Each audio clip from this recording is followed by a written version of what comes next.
All right. How many of you have heard of an ancestral forest stewardship? Ancestral forest stewardship. All right. We got a few hands up. I love it. We're going to be digging into that. We're going to be digging into a biocultural jaguar credit, digging into what's happening as the Amazon headwaters and Regen network. So I'm going to move the chairs. Thank you. Thank you. Perfect. No, right here is fine. Yeah. Gregory, Landua, and Belén, Paez, right? Going to be joining us up here. They're going to have a dialogue back and forth with a few slides, digging into Indigenous-led forest stewardship, Amazon headwaters, biocultural jaguar credits. So stay tuned. Belén and Gregory.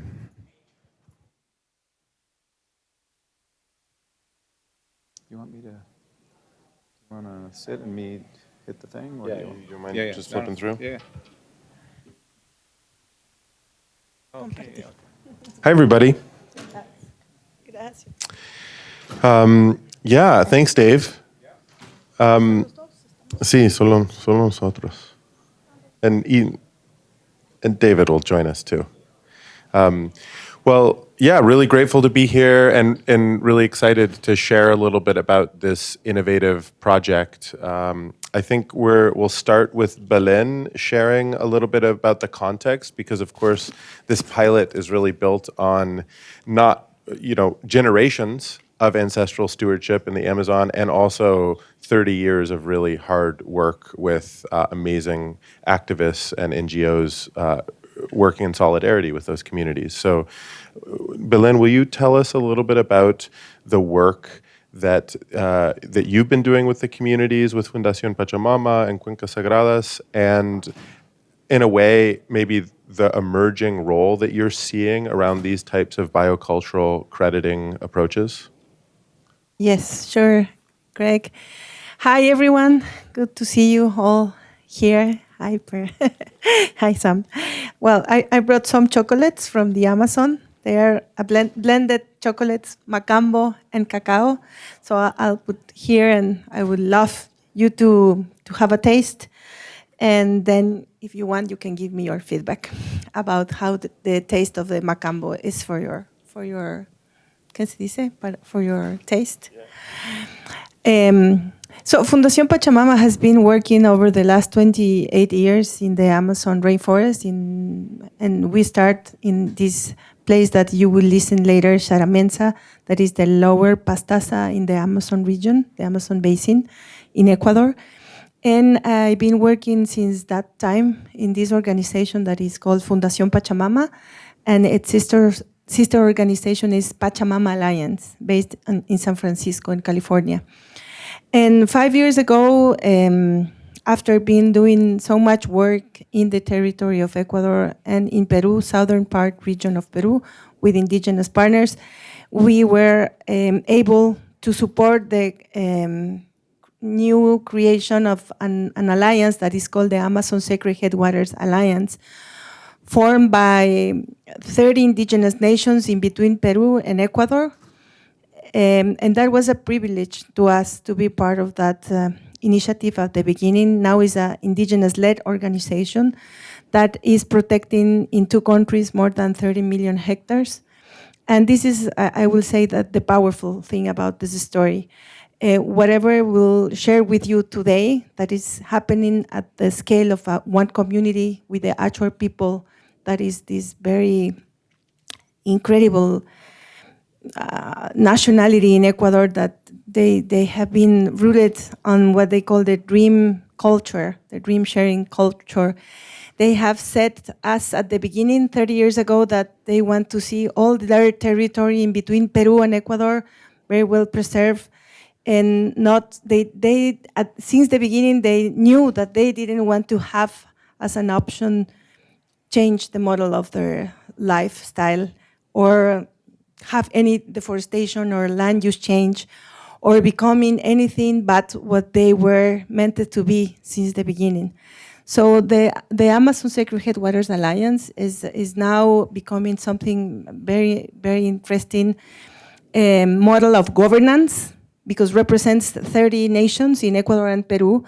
And we have been collaborating with what we call the bioregional plan. The bioregional plan is a planning tool that comes from the vision from the nationalities. They have their life plans. So this is based on some principles that ensures the Amazon well-being, enhance indigenous governance, promoting forest conservation and restoration, eliminating forest degradation and deforestation, and stopping within extractive industries. So what we see on 2030 and 2040 is the permanent protection of this bioregion. So that's one thing. Like, we are working under what we call bioregion perspectives. We need to restore the flows of the Amazon sacred headwaters sheds.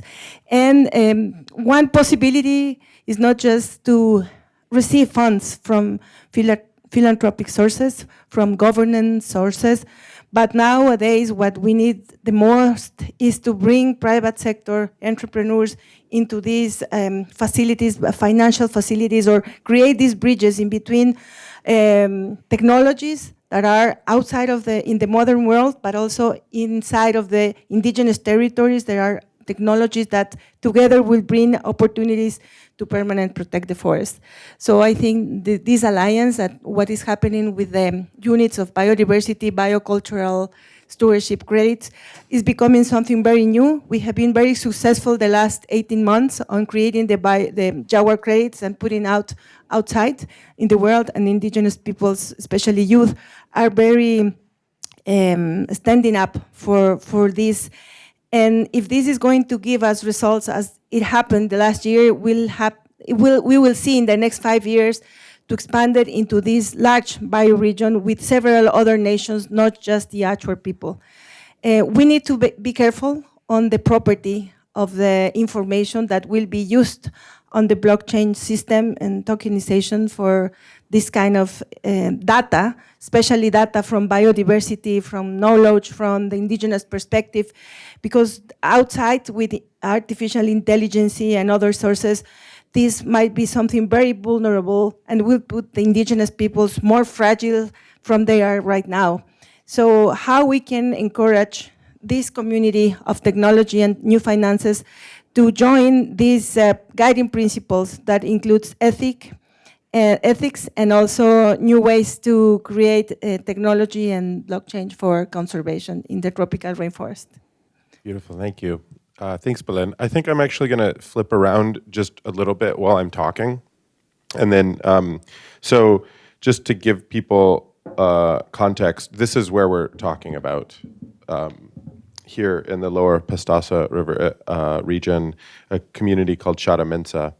So as Belén was saying, there's a lot of excitement and opportunity when we lean in to innovate around bringing technology and market mechanisms to support these communities who have been stewarding these landscapes. There's research that's showing that the most biodiverse hotspots in the Amazon are the most heavily cultivated, in which the humans have had the most contiguous relationship. So in a way, also the Amazon repairs our story about humans sort of always doing damage when we inhabit a place. Here in the Amazon, we see that humans who are inhabiting the rainforest have been increasing the biodiversity over time for many, many generations. And that provides an enormous amount of value that the rest of us consume without acknowledgement or without making that value legible. So a lot of this is this exploration around how do we internalize that positive value into our economy so that these communities can continue to live these ways that are intrinsically regenerative. And there's a lot of, as Belén was saying, there's a lot of challenges.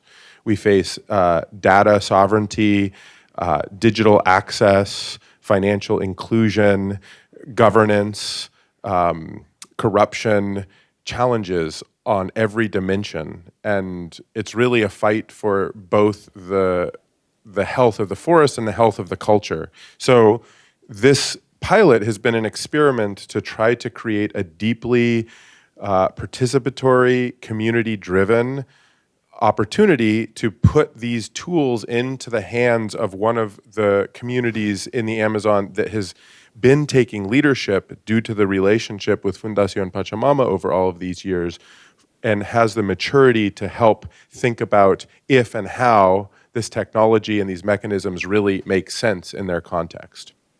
So this is a drone photo that Paez, who's in the back there, and our friend Joel took that's up above the community, looking back towards the community. It's really beautiful. And this is an image of these live credits. And so where we got to in this pilot is actually the creation of a community reporting system, right? Direct quarterly payment based on the commitments and the data. So you can go right now to app.regen.network and you can see the proof of payment, you can see the proof of Jaguar, you can see all of this anchored on the blockchain. It's pretty fantastic, actually. I couldn't be more excited. And at the same time, we're creating this rhythm of participation in which the nature of the credit, what we call the credit, what the rights that are coming with that credit, what this may turn into as an asset over the long term, is actually an active conversation with the community. So towards the end of this crediting pilot, with the support of Natura Tech, who's here in the room, and other organizations, will actually be gathering and reassessing what does this credit look like in the future. So this is very interesting fusion of the technology, blockchain technology, satellite imagery. There's experiments with bioacoustics. There's all of these layers, but I want to say that actually the monitoring, reporting, and verification and the blockchain technology in many ways is not what's most transformational about this. What's most transformational about this is the deep partnership and listening and collaboration with the community, where we're in dialogue with them about what does this look like and what that enables, what that kind of dialogue enables.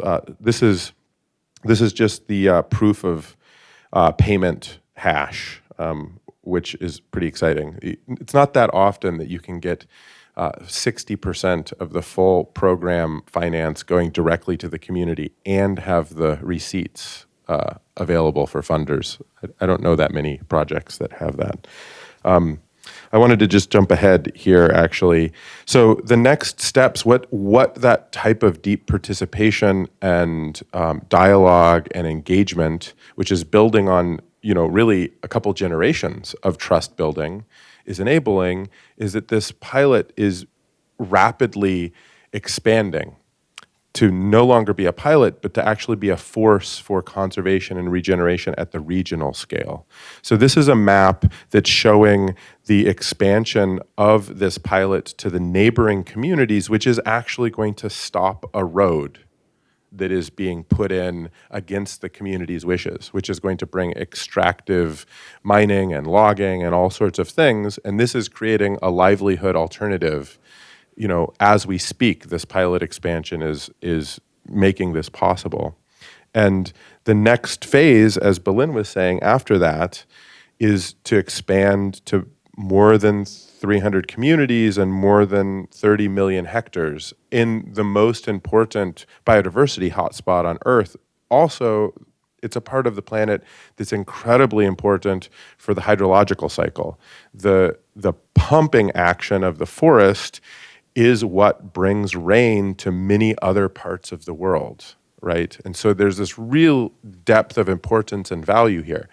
But what's interesting is, in order to achieve that kind of scale, we actually have to slow down and create this rhythm of engagement so that we can make sure that the technology, that the contracts, that the program, and that the money are all sort of finding roots in the community, in the place, and being understood, and that there's the ability to push back and to mold and to inform. And so the current design here is that we're continuing to run this in 1 year crediting cycles, right?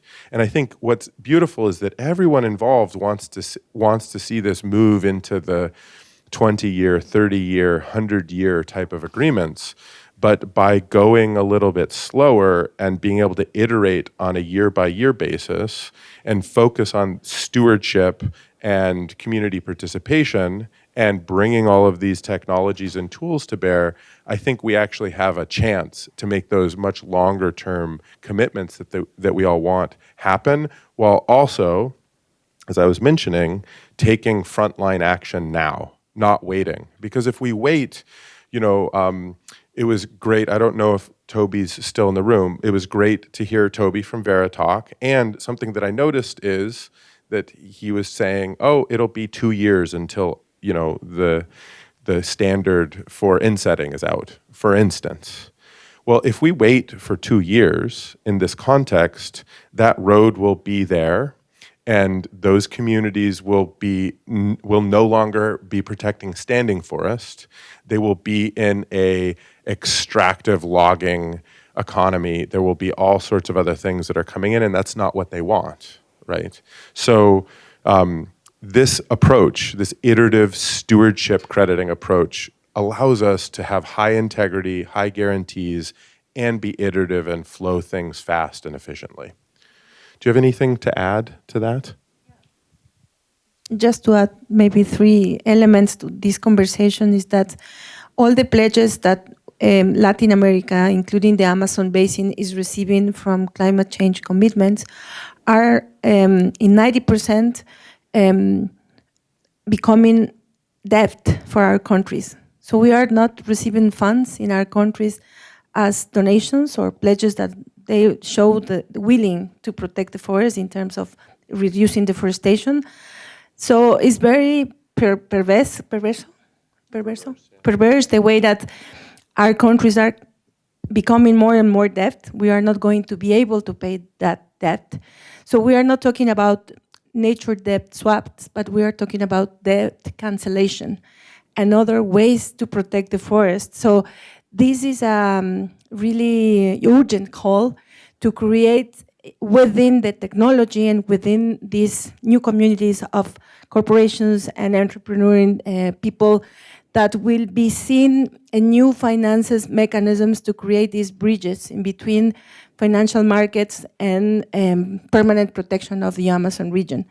So I think this is very unique. This is very inspiring, the way that we are working with the H4 people. Our pilot is becoming something very well seen by the community of NGOs, academic sector, civil society, because it has been also tied with some efforts in Colombia, with Terrazos, and in Brazil. So we are not talking here about carbon markets, but a new way to see financial mechanisms that will protect the forest within the high participation and integrity from indigenous partners. So this is a really good deal for a community that will be not just protecting one community, but a really large and vast place of the Amazon in between Peru and Ecuador. And if we can do it together in 2-3 years from now, it's going to be something that will have a great impact on to climate stability as well. Eso. So I want to talk a little bit about the, how is this working and what's this technological theory? How are we approaching things? First, I want to say, many of you might have heard Austin, who's the executive director at Regen Foundation, a couple of panels ago. We're always trying to approach this in a way that allows us to bring the, I guess you might say, the voice of the forest as clearly through the process as possible. In order to do that, at the same time, we want to generate a high degree of trust between the community and the people who are funding the forest conservation, right? And so you might say those are two of our main principles or goals when we're going about designing how is this going to show up in the technology side of things. So what we've created is this approach that uses a data stream in which we can bring multiple forms of data and reporting that are prescribed by the credit class that's being used. In this case, it's an umbrella species crediting approach, which is observing the proof that jaguar as kind of an umbrella species, a species that is an indicator of the holistic health of the place, is present and that there's a healthy population, and fusing that with proof of the intactness and integrity of the primary forest, as well as the community development plan, the plan de vida, right? Which the community actually is self-governing their land use, their use of funds, their community priorities. And what's beautiful is that this fuses their reporting, their internal reporting process with the same reporting process that gets used to create the documents that get shared with funders and are used to link to the disbursements. So this is actually much more akin to sort of an Elinor Ostrom style commons management approach, in which there's a commons and that community is managing the commons and they're setting the rules and they're setting the enforcement.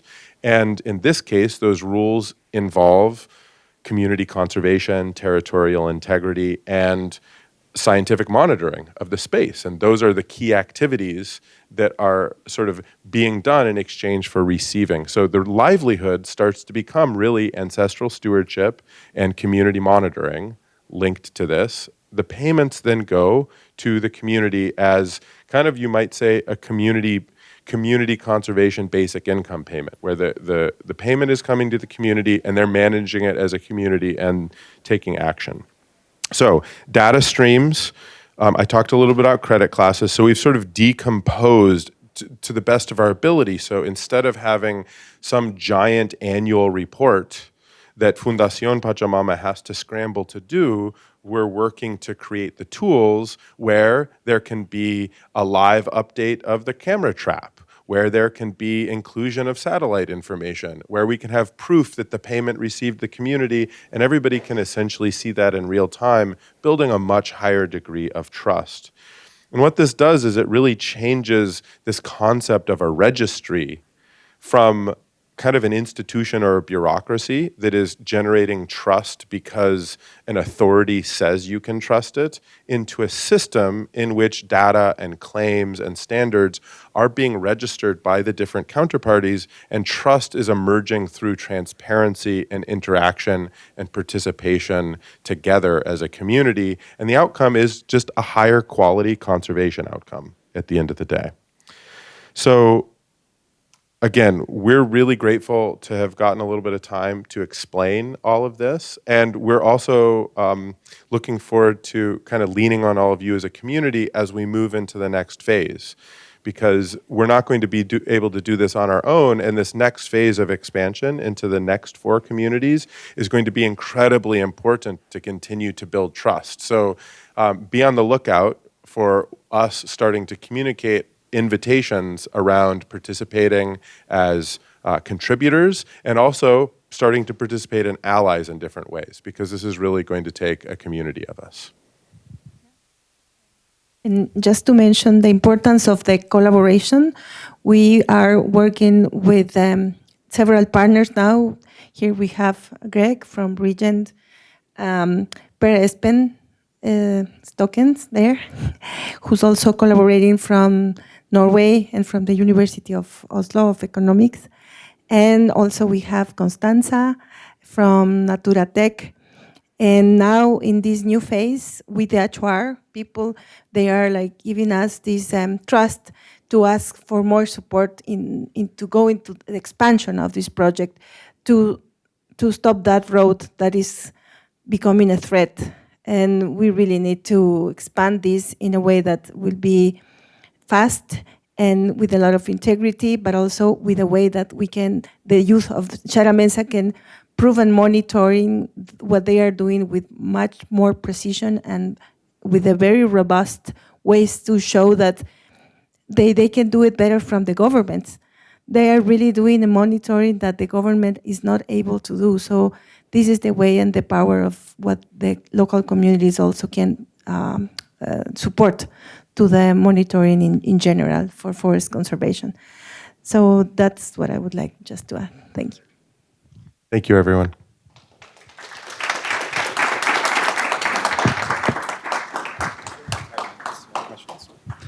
We have 5 minutes for questions. Biocultural jaguar credits, Amazon headwaters. How's it all work? Anyone have questions out in the audience? I was going to try some chocolate. Oh, chocolate. Or who wants chocolate? Little pick me up. Any questions for Gregory?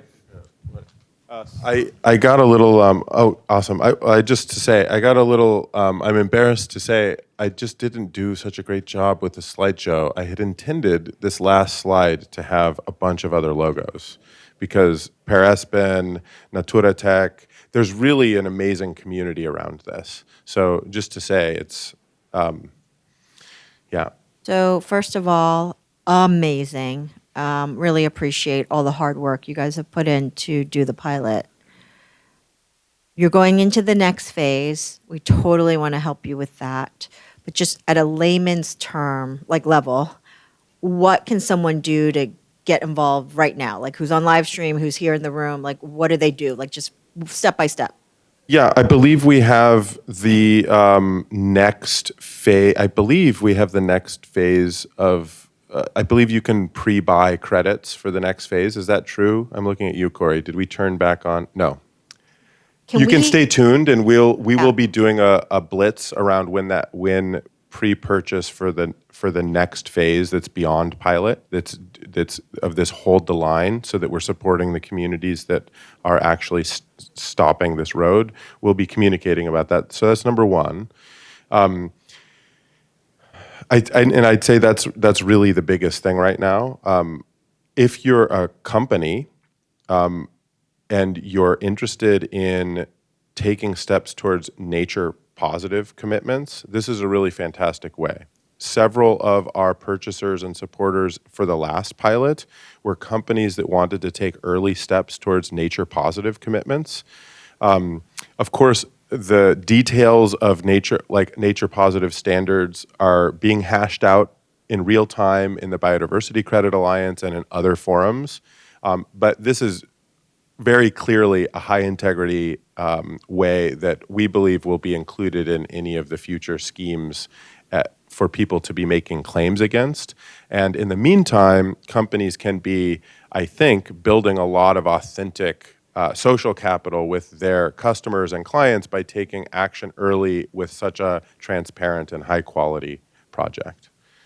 Sandra, do you have other questions? Oh, sorry. So I will just say we will work with you offline and figure out how we help with messaging to our community, but then maybe we could help also interface with BXC and partners to get the word out, but also just figure out how people just can start registering interest while you've got that momentum going. And I will also compliment is about that. It's good to learn also about the work that Fundacion Pachamama is doing in Ecuador, about Pachamama Alliance, about the Sacred Headwaters Alliance. We are on the ground in the front lines, and we love donations, and we love auctions and any kind of support, including learning about the Amazon and visiting the communities. In this Lower Pastaza, there are many ways to visiting us and the communities and learning more about the community. And Constanza, just whether changing your own personal experience, partnering with Indigenous peoples from the ground is really something that is a life-change experience, but also will change the way that you can communicate to your partners and to your communities. And so I really invite you to learn more about the Pachamama Alliance journeys and how to visit the forest. With Greg and Dave. We have another question. Anyone out there? There's the QR code if people want. There's a whole set of links there. Yeah, I'll bring this to you so you can get it recorded.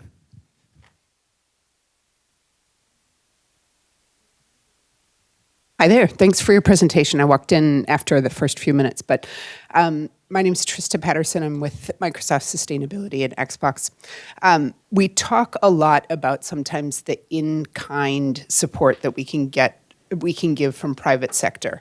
And oftentimes we leave it to groups to ask us for services that have already been developed for private sector that are already existing on the platform. Yet there's a wide diversity of the workforce that's exceptionally interested, including at Xbox, in interactive game and experiential environments that are very anxious to apply their talents to real world, exciting, meaningful projects. And yet they don't always know what to design toward, because there's services in the future that are connecting people and markets and places and graphics and technology that haven't yet been envisioned yet. So I wondered if you could speak to, if you had any kind of technological platform of any kind of engagement mechanism that you could possibly imagine in the next 5 years, what would that look like? That's an amazing question. Well, I think, to me, this is all about relationships. And I think the image that's emerged out of the last couple of times that I've gotten the privilege to spend time in Chara-Mensa, in this initial pilot community, and they're very inviting and want to build relationships with people who want to support the conservation and regeneration of the Amazon. And I sort of start to see not everybody can fly to the Amazon to start to build that relationship. And so I think there is a really important role for the tools and technologies that the gaming community has built to help create immersive experiences and strengthen relationships between people. And specifically, I would sort of say I see an image. We've been talking, and there's already projects that do this. It's really lovely, but we've been talking about, are we going to start streaming the live sounds of the rainforest? So, are we going to create immersive experiences so that people can put on a headset or something and go and visit the community that they're supporting? Are we going to start to layer in these ways so that we can build, you can never build 100% of the relationship you could by going, right? But you can build pretty significant connectivity with all of these amazing tools. And so I would say there's something about that, I would say there's also an importance of, being able to visualize and understanding the data that's the data is not even the right word, really, but the information that forest is generating, right? And one way I'm speaking about that is the bioacoustics, but also, to the degree to which our mapping experiences are more immersive, again, the degree to which people can develop a relationship with the beauty and the importance of the place, I think it's a win for everyone. So that's the type of in-kind engagement that I think would be really fun. And it's interesting, right before you stepped up to share that thought, I was just thinking we've long been envisioning some sort of, in-person kind of hackathon experience down in Puyo to gather people who'd like to contribute, not just financially, of course, but actually come together and think, develop relationships, listen to what the needs are, and start developing tools in partnership with the community. So maybe there's a future BXC Ecuador hackathon involved that's wanting to emerge here. Is there anything that you want to add to that in terms of, yeah? Her question was kind of envisioning the ideal kind of platform and tools that if a company like Microsoft or Xbox was to be contributing, what sort of skills or what kind of vision do we have? Yeah, to reduce the gap in between technology and the forest is just one little step, because if we really understand what the forest has to the world, there are so much technology inside of the forest and inside of the people in the communities that we are not longer in separation. If we see that technology in the forest and technology from outside can have a dialogue and can be one. Okay. This I was trying to think about Xbox, so I'm going to go one layer out of the Xbox family. But we've been dialoguing a lot. So the Achuar and many of the communities in the Amazon are still oral cultures. And so we talk a lot about what is the user experience for a community that is an oral culture to have full agency in choosing how to interact with the modern world while also maintaining their ancestral stewardship and culture. What does that look like? And we've been having lots of dialogue and conversation and even doing some early experiments around what does it look like to have LLM technology as sort of a voice to text and text to contract, text to data provision, text to user experience interface. What would it look like for there to be an Achuar native model so that the oral community tradition could create a user interface in which they can essentially have full agency to be dialoguing with the rest of the world and entering into these types of agreements, right? And making sense of them, being able to ask questions and be able to understand things. You know, that, I think, probably more than bringing the digital experience to the sort of like those of us who are living in cities or have access to technology, but instead trying to ground those digital tools into the world of the rainforest and allow those people in the rainforest to be speaking back. And there's something there around what does it look like for Achuar and other indigenous nations to have their own essentially LLM setups, just like we do in English. Great. Round of applause for Gregory and Belén. Yeah. All right.